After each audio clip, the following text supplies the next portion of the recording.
नमस्कार मंडळी, तर चला एक वेगळी डिश आपल्या पद्धतीने आणि जरा वीकेंड स्पेशल आणि हेल्दी करूया। त्यासाठी मी इथे कांदा, टमाटर आणि काकडी छान कापून घेतलेलं होतं। त्यानंतर इथे मी कॉर्न, त्याच्यामध्ये बीट आणि थोडंसं गाजर हे सुद्धा एकत्र बॉईल करून घेतलं। हे सगळं टाकल्यानंतर त्यामध्ये टाकलेलं होतं मी मीठ। त्यानंतर इथे मी टाकलेलं होतं शेजवानचा सॉस, शेजवान सॉस चटणी असते ती।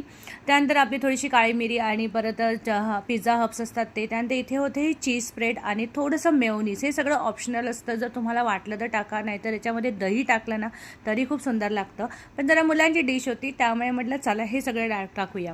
त्यानंतर इथे आपण ना हे एक नाचोसचा प्रकार बनवतोय। तर आपल्याकडे नाचोस काय आहे तर खाखरा, जर खाखरा नसेल ना तर तुम्ही यामध्ये मस्त आपले पापड वापरा किंवा शेवपुरीच्या ज्या पुऱ्या असतात त्या सुद्धा वापरा। असं छान मध्ये ते टाकायचं आणि साईडला हे, आणि इतकं सुंदर लागतं ना। हा एकदम मस्त स्नॅक्स आहे आणि हेल्दी सुद्धा आहे। आता मुलाच्या म्हणण्याप्रमाणे मध्ये मी परत मेयोनीज आणि थोडंसं चीज टाकलेलं होतं आणि हे असं खायचं, असं